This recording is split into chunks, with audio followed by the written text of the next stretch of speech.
बेटा, इस दुनिया में मत उलझ जाना, इस माया के जाल में मत उलझ जाना, विहंगम चाल को पकड़ना, सीधे उड़ारी मारना और सीधे अपने मालिक के चरणों में लीन हो जाना। यही गरीबदास जी महाराज ने बोला है। अरे सतगुरु के लक्षण कहूं, अचल विहंगम चाल, और हम अमरापुर ले गए ज्ञान शब्द सरघाल। कहते अमरापुर ले गए मुझे मेरे गुरुदेव, और कैसे ले गए? विहंगम चाल से ले गए। जैसे चुंबक लोहे को खींचती है, कैसे खींचती है? विहंगम चाल से खींचती है। रुक रुक के नहीं जाता लोहा चुंबक तक कि पहली रूहानी मंडल पे पहुंच गया, थोड़ा इंतजार कर लूं, फिर दूसरी में पहुंचा, तीसरी में पहुंचा, इंतजार कर लूं। ये 5 रूहानी मंडल वाले बाबाओं ने उलझा दिया जीवों को। ये तुम्हें मंडलों में ही तुम्हारा कमंडल टेढ़ा कर देंगे, वहीं पे हालत खराब हो जाएगी। इन चक्करों में उलझा दिया। ये स्वाद चक्कर, ये नाभि चक्कर, ये कंठ चक्कर, घन चक्कर बना दिया तुम्हें इन चक्करों में। अब इन चक्करों में नहीं उलझना है, इन चक्करों से परे अपने आत्म स्वरूप को जानना है। और वो कैसे जानेंगे? विहंगम चाल से। तो साहिब समझा रहे हैं, जब विहंगम चाल वाला गुरु तुम्हारे जीवन में आ जाएगा, वो हर प्रकार के अज्ञान का नाश कर देगा। वो तुम्हारे ऐसे पंख उगा देगा कि तुम उड़ारी मार के जाओगे। फिर तुम्हें किसी के सहारे की जरूरत नहीं है कि कोई गुरु कहे जब तक मैं ना तुम्हें सतलोक लेके जाऊं तब तक तुम पहुंच नहीं पाओगे। पता लगा चेला यहीं बैठा, गुरुजी निकल गए, लेके जा साथ में, क्यों नहीं जा पाया? जब गुरु एक्सपायर हो जाता है, शरीर छूट जाता है, तो अपने चेलों को लेके क्यों नहीं जाता? जो बड़े बड़े वादे करता है, मैं तुम्हें साथ लेके जाऊंगा, मैं तुम्हें साथ लेके जाऊंगा, वो शमशान ना जा पा रहा है। खुद 4 चेले लेके जा रहे हैं उसको, खुद शमशान तक नहीं पहुंच पा रहा है वो गुरु, और चेलों को कह रहा है मैं तुम्हें सतलोक लेके जाऊंगा। बताओ, 4 चेले उठा के लेके जा रहे हैं। राम नाम सत्य है, राम नाम सत्य। किसका राम नाम सत्य हो गया? गुरु जी का हो गया राम नाम सत्य। ले लो सवाल। कौन मर गया? अरे हमारे गुरु जी मर गए। तो गुरु जी मर गए तो चेला जी कैसे बचेगा? चेला भी मरेगा, पक्का मरेगा, क्योंकि जिसका गुरु ही मर गया उसका चेला भी मरेगा। लेकिन हमारे पंथ में ना तो गुरु मरता है और ना ही चेला, क्योंकि हमारे यहां दोनों अमर हैं। इसीलिए साहिब ने बोला है, हम ना मरेब मरेब संसारा, हमको मिला जियावन हारा। कहते हैं हम वो नहीं है जो मर जाएंगे, सारा संसार मर जाएगा, हम ना मरते। और जो हमारा शिष्य हो गया उसको भी ना मरने देते, उसको भी अमर कर देंगे। मर नहीं सकता वो। अब कई लोग सोचेंगे अच्छा मर नहीं सकता, अभी गोली मार देते हैं। अरे गोली छोड़, परमाणु बम फेंक दे, चेला मर नहीं सकता। क्यों? वो अविनाशी है। ईश्वर अंश जीव अविनाशी। उस अविनाशी जीव को कौन मारेगा भाई? कोई माई का लाल नहीं मार सकता।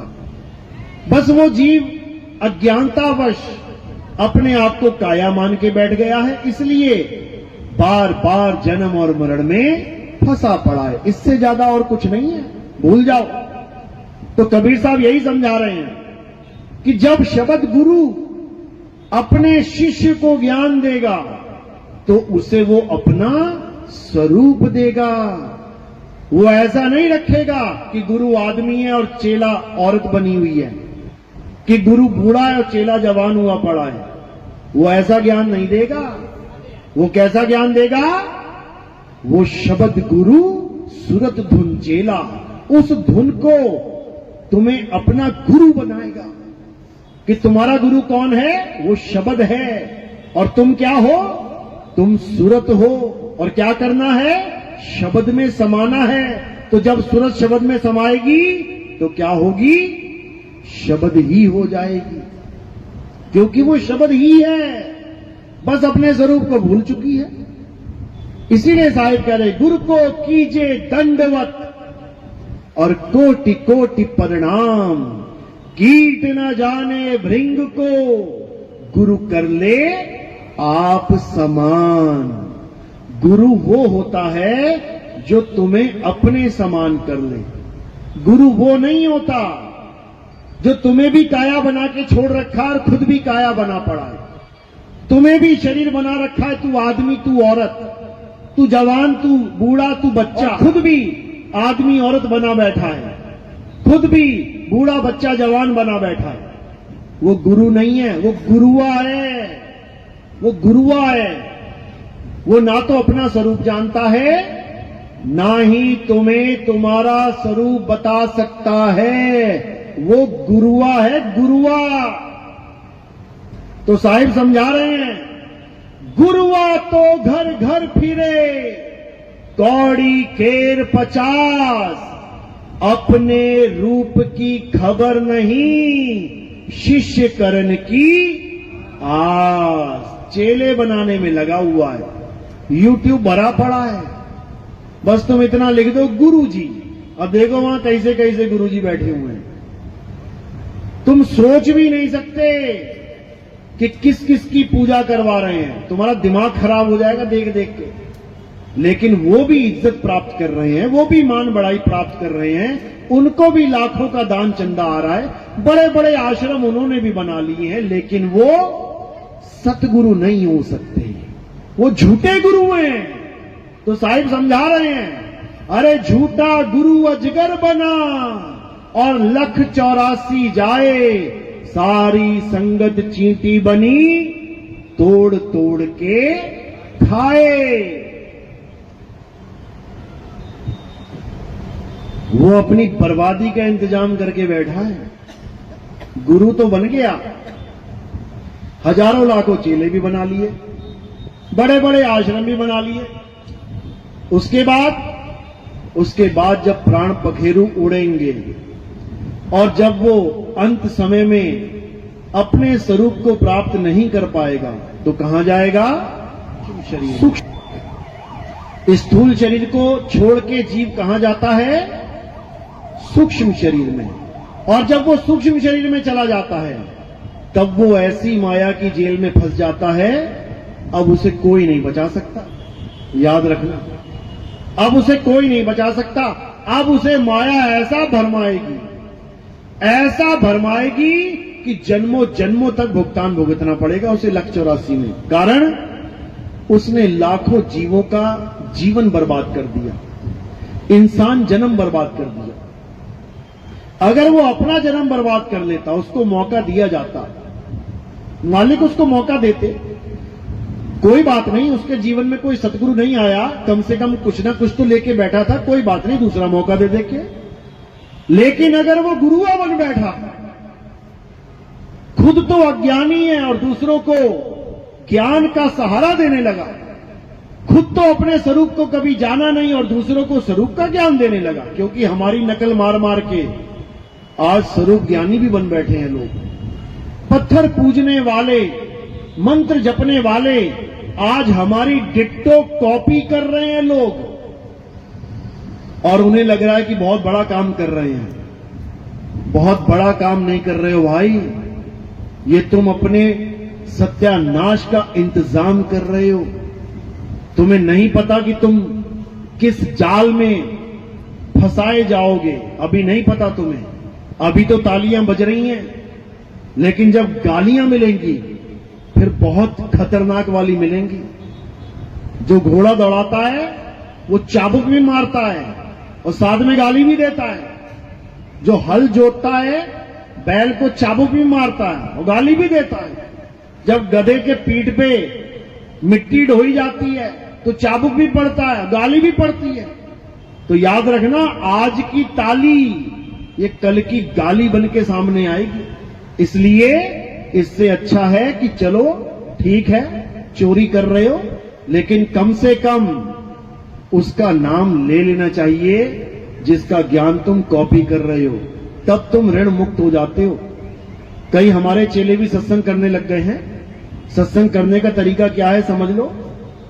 हालांकि मैंने परमिशन नहीं दी है कि सत्संग करो, लेकिन अगर किसी को दी भी है तो उसका तरीका समझ लो क्या है। हर लाइन बोलने से पहले तुम्हें ये लाइन बोलनी है, हमारे गुरुजी ये कहते हैं, हमारे गुरुजी ये समझाते हैं, ताकि तुम्हें ये ना लगे कि मैं समझाने लग गया। समझो, ये तरीका है ज्ञान समझाने का। अपने गुरु को आगे करो, गुरु की मोहर लगवाओ, तब जाके वो ज्ञान चलेगा। नोट चलाओ, लेकिन साइन गवर्नर के होने चाहिए। और तुम अपने साइन देके चलाने लग जाओगे ना, फिर अंदर हो जाओगे।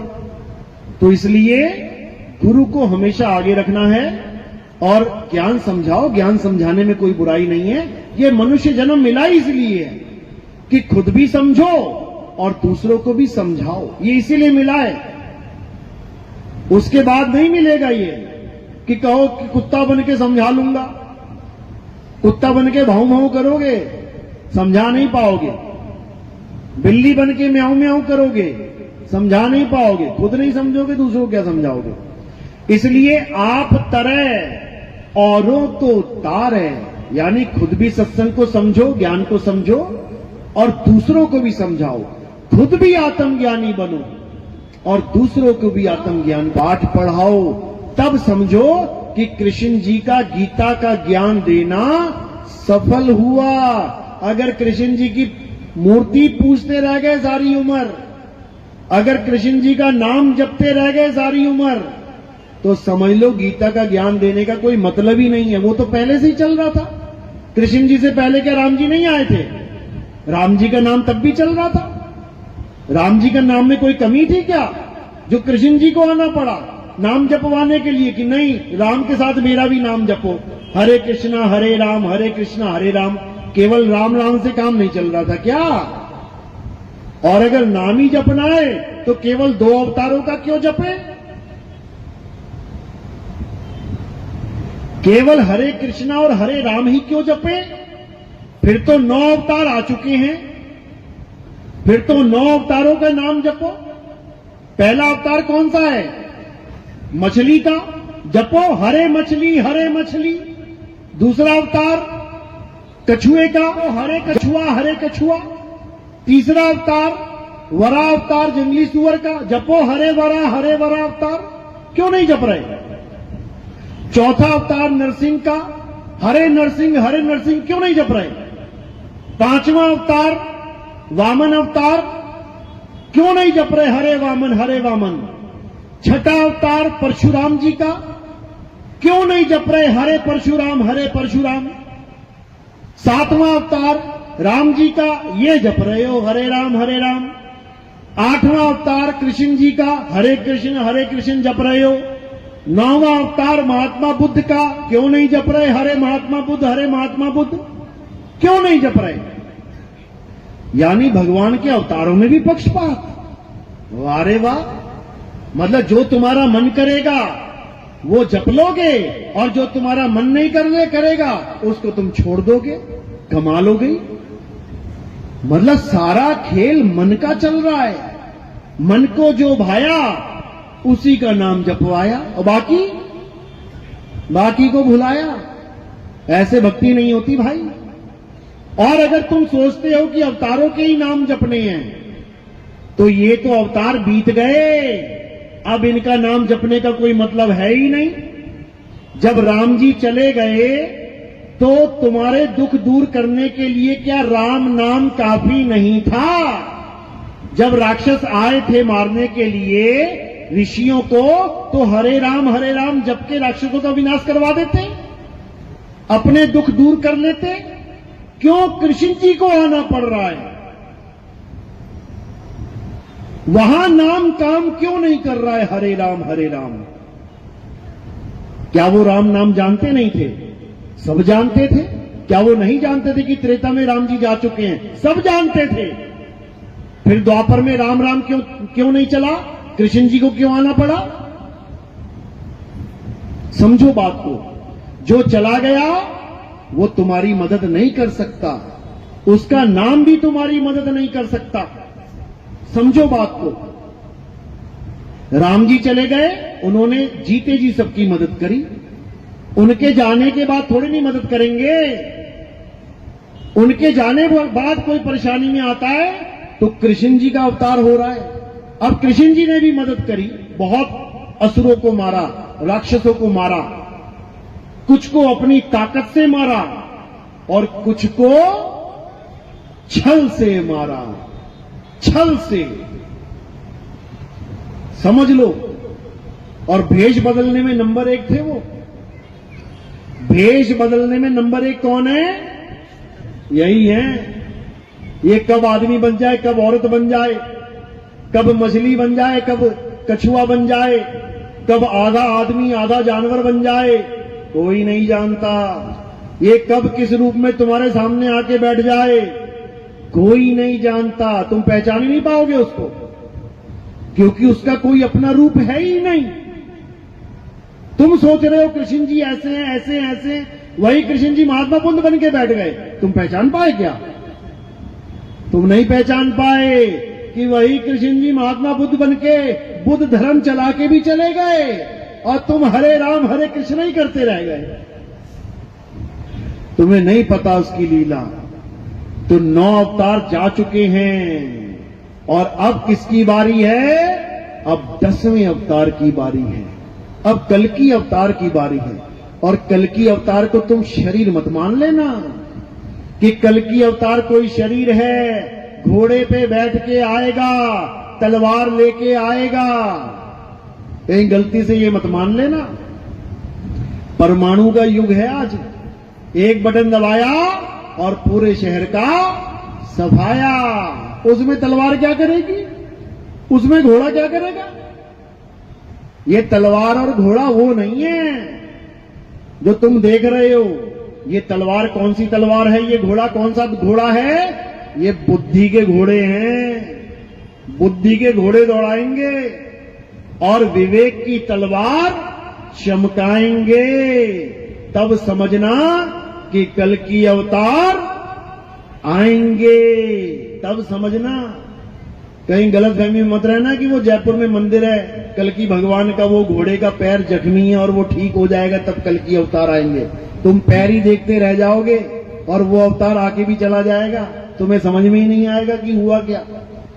तो इसलिए यही समझाया जा रहा है कि जैसे हर युग में एक अवतार आता है, अपना कार्य करता है और चला जाता है, इसी प्रकार अब कल्कि अवतार की बारी है। अब पुराने अवतारों की पूजा की जरूरत नहीं है, नहीं है। अब क्या करना है? ठीक है, तुमने जो किया किया, तुम्हारे भाव बने रहे, अच्छी बात है। तुमने राम जी की पूजा करी, तुमने श्याम जी की पूजा करी, तुमने सबकी पूजा कर डाली, तुमने भूत प्रेत पूज लिए, तुमने बैल सांप चूहे पूज लिए, नहीं पूजे क्या? सांप की भी पूजा कर डाली।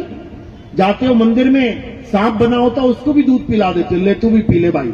लड्डू लेके गए तो सांप के भी मुंह में लगा देते हो, ले लड्डू खा ले। और जब असली सांप आता है तो क्या करते हो? तो लठ मारते हो उसके। चूहों का मंदिर है, जाके चूहों के मंदिरों में दूध पिला रहे हो। और जब घर में चूहा आ जाएगा, पत्थर के चूहे को दूध पिला रहे हो। गणेश जी की पूजा करने गए, नीचे एक चूहा है, उसको भी लड्डू खिला दिया, दूध पिला दिया।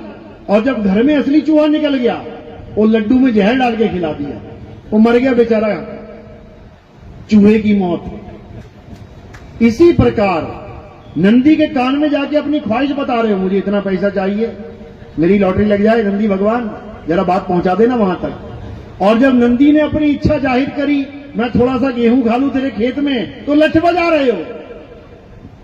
बताओ, तो ये इंसान का खेल है।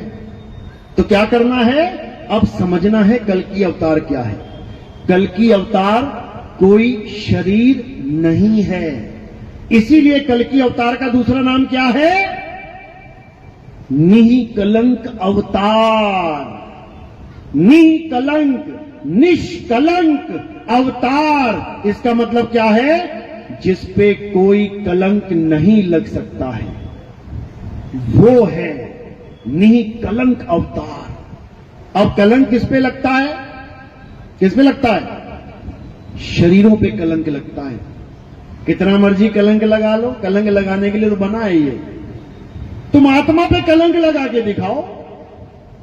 तुम आत्मा पे कलंक नहीं लगा सकते, इसीलिए उस आत्म देव के अवतार को निकलंक राया अवतार बोला जाता है। यह अभी तुम्हें समझ में नहीं आएगा, जिसकी समझ में आ गया अच्छी बात है, जिनकी समझ में अभी नहीं आ रहा है जल्दी उनकी समझ में भी आ जाएगा, क्योंकि अब वो समय आने वाला है जब हर जगह हाहाकार मचने वाली है। अभी तुम्हें समझ में नहीं आ रहा है, अभी तुम्हें खूब माया दिखाई दे रही है। इस मंदिर में चला जाऊं, उस मंदिर में चला जाऊं, यहां लॉटरी लग जाए, वहां जाके लॉटरी लग जाए, यहां बिगड़े काम बन जाए, वहां बिगड़े काम बन जाए। बस थोड़े दिनों की बात है, उसके बाद तुम ये सोचोगे कि मैं घर से बाहर जा रहा हूं, शाम तक वापस आऊंगा कि नहीं। रोड पे पड़े मिलोगे और जो तुम्हें उठा रहा होगा ना वो भी तुम्हारे ऊपर गिर पड़ेगा। ऐसा समय आने वाला है, अभी तुम नहीं समझ रहे हो, लेकिन ये समय बहुत जल्दी आने वाला है। उसके बाद क्या होगा? उसके बाद कोई मंदिरों में नहीं जाएगा, कोई मस्जिदों में नहीं जाएगा। उसके बाद लोग ये ढूंढेंगे कि रास्ता क्या है बचने का, अब कैसे बचें, ये इतनी मौतें हो रही हैं, कैसे बचा जाए, कैसे? तब एक ही रास्ता सूझेगा, और वो रास्ता क्या है? अरे बचना चाहो काल जाल से तो चीनो शब्द हमारा, और कहें कबीर अमर कर राखूं जो निज होए हमारा। बस एक ही रास्ता रह जाएगा। फिर ये धर्मों के झगड़े, ये लड़ाइयां, ये नामों के झगड़े, ये मेरा भगवान वो तेरा भगवान, तूने मेरे भगवान के बारे में ऐसा कैसे कह दिया, मैं तेरे भगवान को गाली दे दूंगा, ये सब भूल जाओगे, सब खत्म। और ये समय आने वाला है, आने वाला है ये। तो अब क्या करना है? इससे पहले कि ये समय आए सबको जगाना है, बच्चे बच्चे को जगाना है, इस ज्ञान को इतना फैलाना है कि बच्चे बच्चे को समझ में आ जाए कि इस जीवन का उद्देश्य क्या है, आत्मा का ज्ञान क्या है। पत्थरों को पूजना और आत्मा को पूजना, इसमें अंतर क्या है? और जिस दिन ये ज्ञान उनको समझ में आ जाएगा तो समझ लो सत्य सनातन धर्म पूरे विश्व में छा जाएगा, और फिर भारत विश्व गुरु बनेगा। विश्व गुरु ऐसे नहीं बोला गया है, विश्व गुरु क्यों बोला गया है? क्योंकि वो ज्ञान भारत से ही पूरे विश्व में फैलेगा, जिसका हर ग्रंथ में जिक्र है।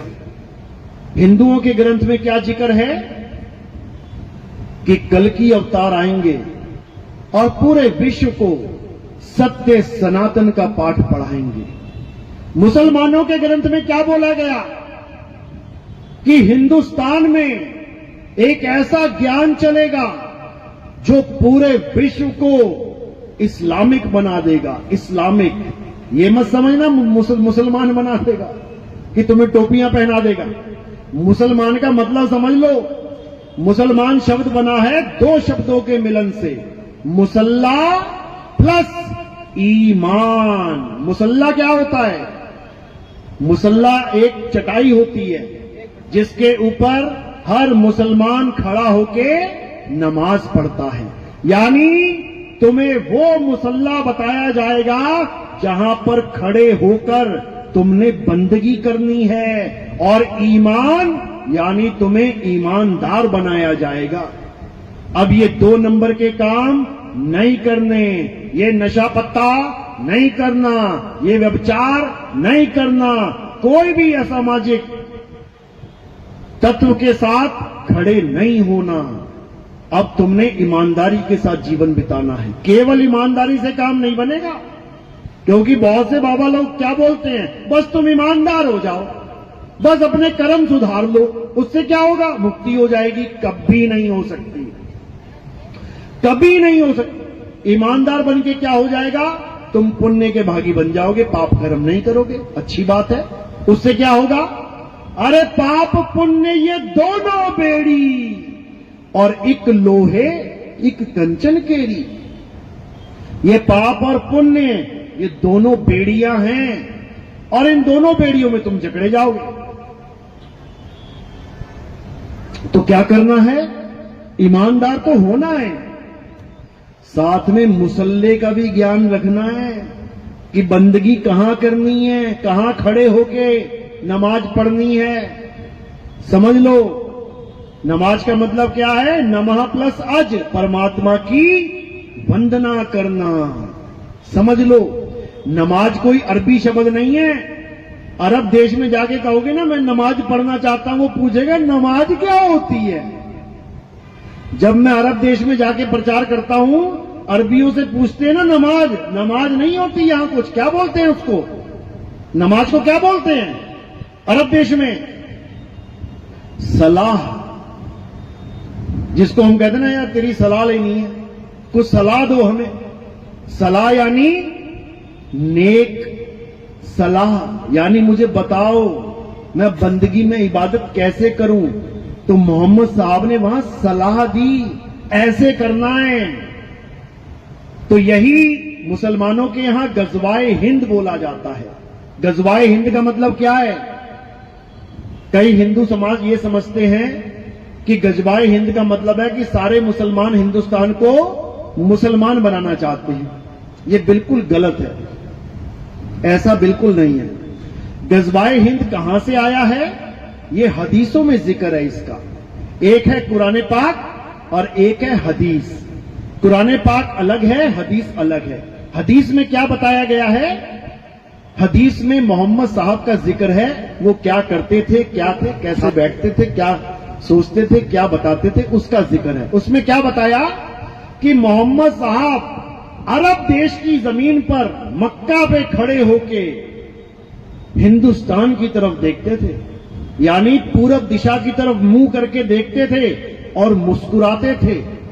और जब लोग पूछते थे कि आप पूरब दिशा की तरफ खड़े होके, जैसे कोई आदमी जिस तरफ से सूरज उग रहा है वहां खड़ा हो जाए और खड़ा ही रहे कितनी देर, तब उसको लोग पूछे भाई आप पूरब दिशा की तरफ मुंह करके क्यों खड़े रहते हो? तब क्या बोले मोहम्मद साहब? वो बोले कि मुझे उस दिशा की तरफ से एक खुशबू आती है। क्या आती है? खुशबू आती है। कौन सी खुशबू आती है? कनेर के फूल की या गुड़हल के फूल की? कौन सी खुशबू आती है? मुझे खुशबू आती है अमन की, शांति की, चैन की। उस समय बोलते थे वो कि उस हिंदुस्तान से एक ऐसा ज्ञान उठेगा जिसका नाम उन्होंने गजवाए हिंद बोला था। कि पूरे संसार में गजवा क्या होता है? एक युद्ध होता है। युद्ध मतलब धर्म युद्ध। ये युद्ध चल रहा है हमारा, ये जो हमारा सत्संग चल रहा है ये क्या है? ये युद्ध है, धर्म और अधर्म का युद्ध है, सत्य और असत्य का युद्ध है। और इस युद्ध में किसकी विजय होगी? सत्य की विजय होगी। लेकिन याद रखना इतनी आसानी से नहीं होगी, बड़े पापड़ बेलने पड़ेंगे भाई, समझ लेना। तो कह रहे हैं गजवाए हिंद होगा और होके रहेगा, लेकिन कोई ये मत समझ लेना कि वो हिंदुओं को मुसलमान बनाने वाला होगा, बिल्कुल नहीं। वो अमन का युद्ध होगा, वो चैन का, शांति को लाने का युद्ध होगा। उसको गजवाए हिंद बोला जाता है। ईसाइयों के ग्रंथ में क्या बोला गया कि जिस ईसा मसीह को लोग सोचते हैं कि वो मर गया मर गया मर गया, वो मरे नहीं हैं, वो वापस आएंगे और सारे संसार को ईसाई बना देंगे, क्रिश्चियन बना देंगे। इसका मतलब ये नहीं तुम्हारे गलों में क्रॉस पहना देंगे, ये मत समझ लेना। उसका मतलब है तुम्हें यहोवा का ज्ञान समझा देंगे। यहोवा क्या है? यहोवा का मतलब समझ लो। सारे ईसाई यहूदी सब यहोवा की ही पूजा करते हैं। यहोवा का मतलब है मैं वो हूं जो मैं हूं, यानी मैं वो नहीं हूं जो तू मान बैठा है, मैं वो हूं जो मैं हूं, यानी मैं वो तत्व हूं जिसे सत्य तत्व कहते हैं। गलती से असत्य तत्व को मुझे मत समझ लेना। यानी मेरा ज्ञान केवल वही दे सकता है जो मुझे जानता है, वही बता सकता है मैं क्या हूं। नहीं तो सब शरीरों को ही यहोवा मानते रहेंगे। मान ही बैठे हैं। ईसाई किसको भगवान मान बैठे हैं? ईसा मसीह को। यही अज्ञान है। यही गुरु ग्रंथ साहब में बोला गया है कि आन 78 जान 97 होर भी उठसी मर्द का चेला। कहते हैं अभी तो ये ज्ञान चल रहा है, ठीक है, अच्छी बात है। अभी तो संतों को मारा जा रहा है, सूली पे लटकाया जा रहा है, लाठियों से मारा जा रहा है, जहर दिया जा रहा है, क्योंकि अभी ये इतने विवेकी नहीं हैं कि सत्य असत्य का निर्णय कर पाएं। लेकिन एक ऐसा समय आएगा जब हर इंसान इतना विवेकी बना दिया जाएगा कि सत्य असत्य का निर्णय कर सके। उसके बाद असत्य की दाल नहीं गलने वाली। फिर हर इंसान विवेकी बनेगा और मर्द का चेला आएगा जो सब हंसों को उस मर्द से यानी शब्द गुरु से जोड़ेगा। ये गुरु ग्रंथ साहब में वाणी दर्ज है। इसी के बारे में यहूदियों के ग्रंथों में आता है कि इलियास जो उनका नबी था, उनका मास्टर था, वो मरा नहीं है, वो वापस आएगा और पूरे संसार में सबको यहूदी बना देगा। यानी यहूदी का मतलब क्या है? जो यहोवा को जानता है वो यहूदी है। समझ लो। इसी का जिक्र कबीर साहब के ग्रंथ में आता है कि एक ऐसा समय आएगा जब ऐसा अवतार आएगा जो सारे संसार में सतनाम का झंडा फहरा देगा, यानी सत्य और असत्य का निर्णय करवा देगा। फिर घर घर होगा बोध विचारा, हर घर में सत्य और असत्य की जंग शुरू हो जाएगी। बाप कहेगा ये सत्य है, मां कहेगी ना मैं तो पत्थर पूजूंगी, बेटी कहेगी नहीं नहीं नितिन दास सत्य बोल रहा है, और भाई क्या कहेगा ना ना ना पितरों को नहीं छोड़ना है। अब ये युद्ध चलेगा हर घर में। किस किस के घर में चल रहा है? हाथ खड़ा करो जरा, ये देखो। अब ये युद्ध चल रहा है, समझ लो। घर घर होगा बोध विचारा। ऐसा नहीं कि ये युद्ध खत्म नहीं होगा, बिल्कुल होगा। कब होगा? जब तुम इतना विवेक जगा दोगे, जब तुम इतना विवेकी बना दोगे सामने वाले को कि वो तुम्हारी बात को समझने लग जाए, सत्य असत्य का निर्णय करने लग जाए, तब ये युद्ध खत्म हो जाएगा। क्योंकि कई घर मैंने देखे हैं 5-5 साल हो गए सत्संग सुनते हुए, कहते हैं अब जाके घरवाली को समझ में आ रहा है आप क्या बोल रहे हो। पहले तो खूब लट बजाती थी, पहले तो मुझे खाना तक नहीं देती थी, कहती थी मैया की पूजा नहीं करेगा खाना नहीं मिलेगा। अब पता नहीं कहां चली गई मैया, अब कहती है नितिन दास से नाम दीक्षा लेनी है। तो ऐसा भी समय आएगा, बिल्कुल आएगा। आज बहुत से देवी देवताओं की पूजा हो रही है, अच्छी बात है, पूजा होनी चाहिए, लेकिन कब तक? जब तक आत्मज्ञान का पता न लग जाए, तब तक। आंगनबाड़ी जाना अच्छी बात है कि बुरी बात है?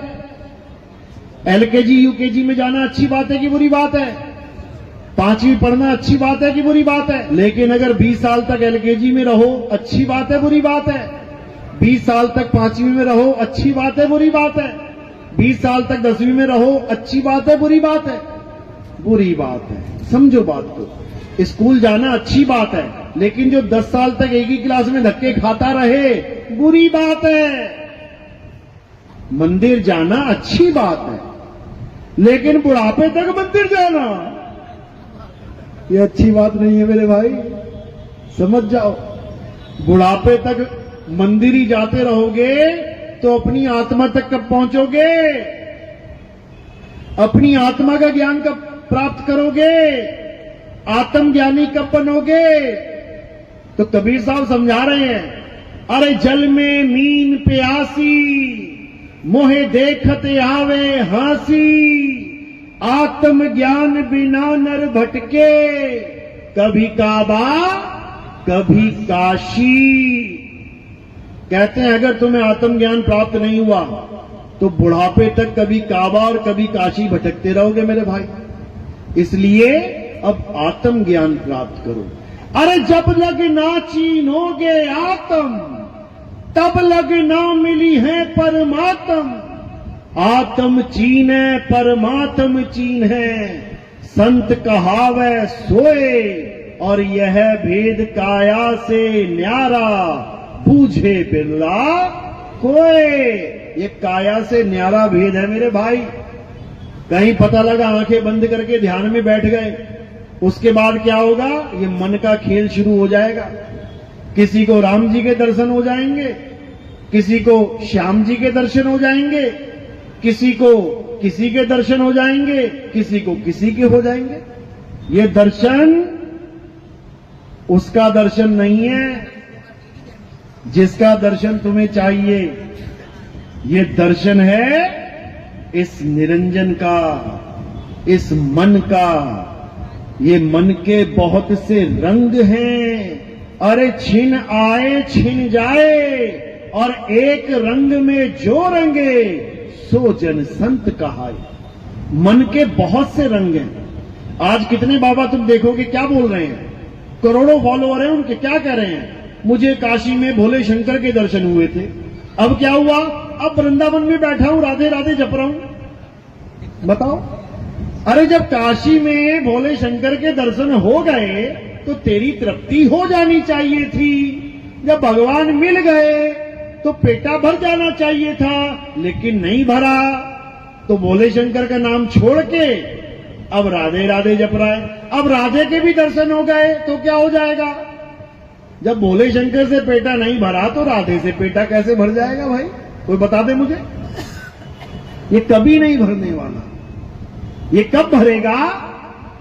जब तुम्हें आत्म ज्ञान हो जाएगा, जब तुम्हें आत्म तृप्ति हो जाएगी, जब आत्म देव की शरण में तुम विराजमान हो जाओगे, उसके बाद तुम्हें गीता का तीसरा श्लोक, तीसरा अध्याय 17वां श्लोक समझ में आने लग जाएगा। क्या बोल रहे हैं हे अर्जुन?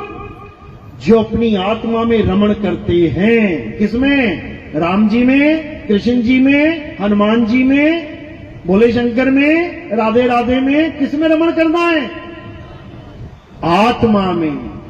आत्मा में, किसी देवी देवताओं में, किसी भगवानों में नहीं, आत्मा में। लेकिन आत्मा में रमण करें तो करें क्या?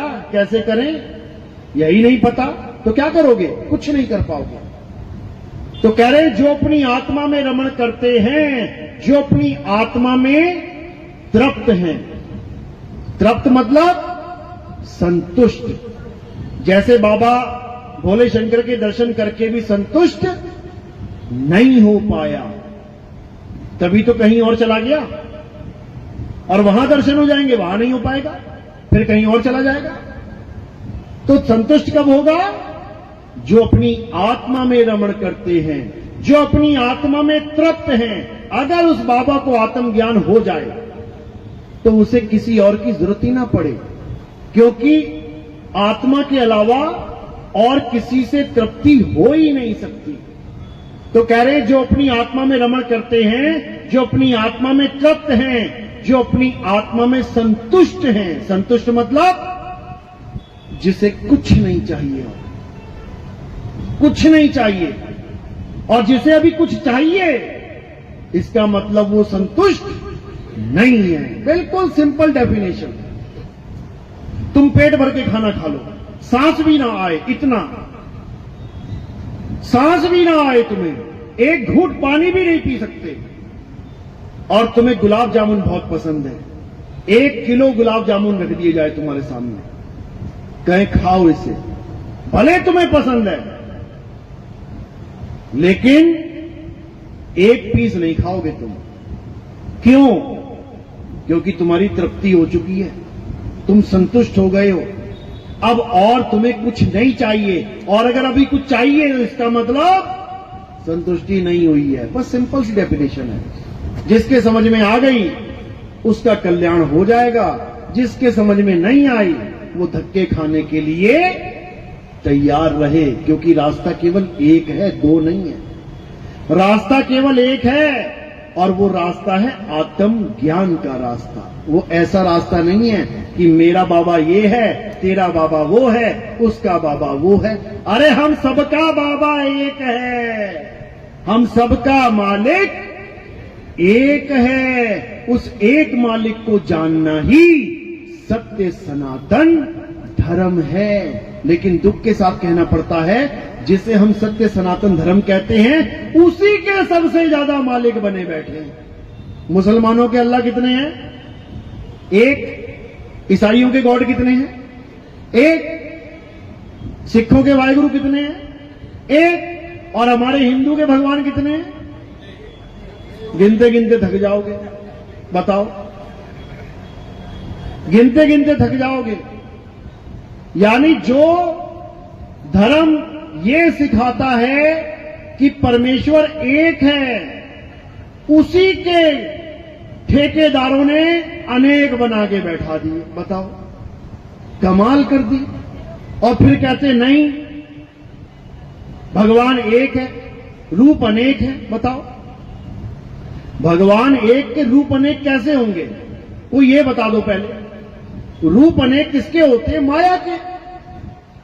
माया के रूप अनेक होते हैं, भगवान के रूप अनेक कैसे हो जाएंगे? वो एक है, वो अनेक नहीं है। अनेक तो बर्तन है। कबीर कुआं एक है, कबीर कुआं एक है, पानी भरे अनेक। बर्तन सबके न्यारे न्यारे, पानी सब में एक। अब तुम बर्तनों को पानी समझ बैठो तो तुमसे बड़ा मूर्ख कोई नहीं है कि तुम भगवान को अनेक समझ बैठो कि वो एक हैं, अनेक हैं। वो एक ही है, अनेक तो जीव हुए बैठे हैं। ये देखो कितने अनेक हैं। परमात्मा एक है, जीव अनेक हैं। उस एक परमात्मा को जानो, सबका काम बन जाएगा। ईश्वर एक है, जीव अनेक हैं। जीवों को परमात्मा मान लोगे, दिक्कत हो जाएगी। आज जीवों की तो पूजा हो रही है, अलग अलग जीवों की पूजा कर रहा है। कौन? जीव ही जीव की पूजा कर रहा है। बताओ, अरे जीव जीव की पूजा करेगा, बात नहीं बनेगी। जीव पीव की पूजा करे, बहुबंधन में बांधिया एक बेचारा जीव, और केवल छूटे आपने जो न छुड़ाए पीव। तो पीव को जानो ना। पीव को क्यों नहीं जान रहे? तो पीव कौन है? निकलंक अवतार ही पीव है। उसी कहते हैं, उसी को परमपिता परमात्मा कहते हैं, उसी को शब्द गुरु कहते हैं। उसी की महिमा गाई गई है हर ग्रंथ में, लेकिन लोग नहीं समझ पाते हैं। और कोई किसी बाबा को मान बैठा है, कोई किसी की बाबा की पूजा कर रहा है। कोई कह रहा है मेरे बाबा को ये अवतार दिया गया था, मेरे बाबा को ये श्राप मिल गया, मेरे बाबा को ये वरदान मिल गया। इसी में उलझे पड़े हैं सारे। अरे सब बाबाओं का जो एक बाबा है उसको जान लो, सारे फिर से एक हो जाएंगे। तो बात इतनी इजी है, लेकिन समझ में नहीं आती। इसलिए हम सब अज्ञानता में एक दूसरे से झगड़ा करते फिरते हैं। तो क्या करना है? सबसे पहले गीता को अपने जीवन में लेके आओ, गीता का पाठ करो, गीता को समझो। गीता क्या कह रही है? जो गीता कह रही है वो करो, और जो गीता मना कर रही है उसको त्याग दो। तभी तो तुम सत्य सनातन तक पहुंच पाओगे। अब गीता कह रही है किसी देवता की पूजा मत करो, किसी पितर की पूजा मत करो, किसी भूतों की, राक्षसों की, चंडालिनी और पता नहीं क्या क्या, इनकी पूजा मत करो, और तुम उसकी पूजा कर रहे हो। इसका मतलब तुम गीता के खिलाफ चल रहे हो, तुम उस ग्रंथ के खिलाफ चल रहे हो जो तुम्हारे धर्म का मुख्य ग्रंथ है। तो कहां तुम्हें मुक्ति मिलेगी, कहां तुम्हें ज्ञान मिलेगा? इसलिए सबसे पहला काम गीता का ज्ञान लेके आओ अपने जीवन में। जब गीता का ज्ञान समझ जाओगे तब समझ लो कि तुम 99% बिल्कुल लायक हो चुके हो उस तत्व ज्ञान को प्राप्त करने के लिए जिसके लिए तुम्हें गुरु की शरण में जाना पड़ेगा। अध्याय 4 34वां श्लोक उसी तत्वदर्शी संत का जिक्र किया गया है कि अगर असली ज्ञान सत्य ज्ञान प्राप्त करना है तो तत्वदर्शी संत की शरण में जाओ। वो तुम्हें असत्य यानी शरीर से जुदा करके सत्य यानी आत्मा में रमण करना सिखाएगा। वो तुम्हें बताएगा कि शरीर से अलग होके आत्मा की भक्ति कैसे की जाती है। तब तुम्हारा जो 1% ज्ञान बचा हुआ है वो भी पूर्ण हो जाएगा।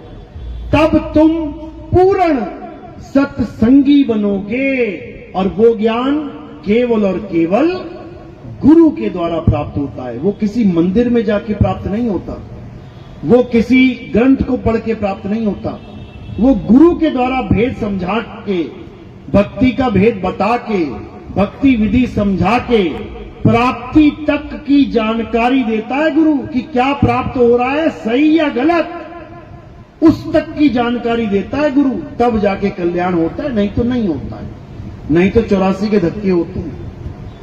बात समझ में आ रही है? किस किस की आ रही है? हाथ खड़ा करो जरा। बहुत अच्छी बात है, क्योंकि यहां तो 100% वाले ही बैठे हैं। कोई ऐसा है जो पहली बार आया है? वो हाथ खड़ा करो जरा। पहली बार, अच्छी बात है, पहली बार वाले भी हैं। तो ये ज्ञान निष्पक्ष ज्ञान है। ये ज्ञान पक्षपात वाला ज्ञान नहीं है कि मैं 20 साल से इसकी पूजा कर रहा हूं, मैं कैसे छोड़ दूं। मैं 50 साल से इनकी पूजा कर रहा हूं, मैं कैसे छोड़ दूं। ये सत्य और असत्य का ज्ञान है। असत्य को त्यागना है, सत्य को धारण करना है। और अगर तुम ये ना कर पाए तो तुम्हारे जीवन का कोई मकसद नहीं है। तुम बिल्कुल उन्हीं लोगों की तरह हैं जो पैदा हुए, खाया, कमाया, इकट्ठा किया और निकल गए। कोई कुछ पल्ले नहीं रहा। दुविधा में दोनों गए और माया मिली ना राम। सत्य को पकड़ नहीं पाए, असत्य को छोड़ नहीं पाए, तो दुखी हो जाओगे। चलो, तो आज का सत्संग यही समाप्त करते हैं और मालिक से अरदास करेंगे। आज गुरु पूर्णिमा का दिन है और ये सत्संग जो भी लाइव सुन रहे हैं इसको ज्यादा से ज्यादा शेयर करें। हर इंसान तक ये ज्ञान पहुंचना चाहिए, हर मालिक के जीव तक ये आत्मा का ज्ञान पहुंचना चाहिए। उसको अपनाए चाहे ना अपनाए ये अलग बात है, लेकिन उसके कान तक ये ज्ञान पहुंचना जरूर चाहिए, ताकि अंत समय में वो ये ना कह सके कि भगवान जी मुझे बताने वाला कोई ना मिला। ये बहाना नहीं चलेगा। इसलिए सब तक ये ज्ञान पहुंचाना है। भले तुम्हें गालियां दे दे, कोई बात नहीं, सुन लेना, अच्छी बात है, समझ लो।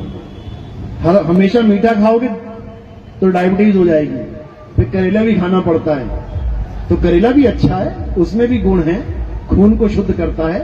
अच्छी अच्छी बातें सुनोगे, अहंकारी हो जाओगे, गालियां भी खा लिया करो, टिक्के रहता है इंसान फिर। तो अच्छी बात है, 52 अक्षर का खेल है, कहीं गाली चिपक नहीं जा रही तुम्हारे।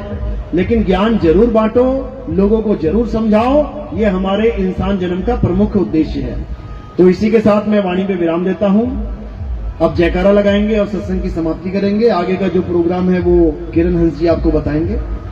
बोलिए परमपिता परमात्मा की, सदगुरु बंदी छोड़ कबीर साहेब की, सभी संतों की, सभी भक्तों की, आज के आनंद की, सकल हंस को बंदगी, साहेब बंदगी।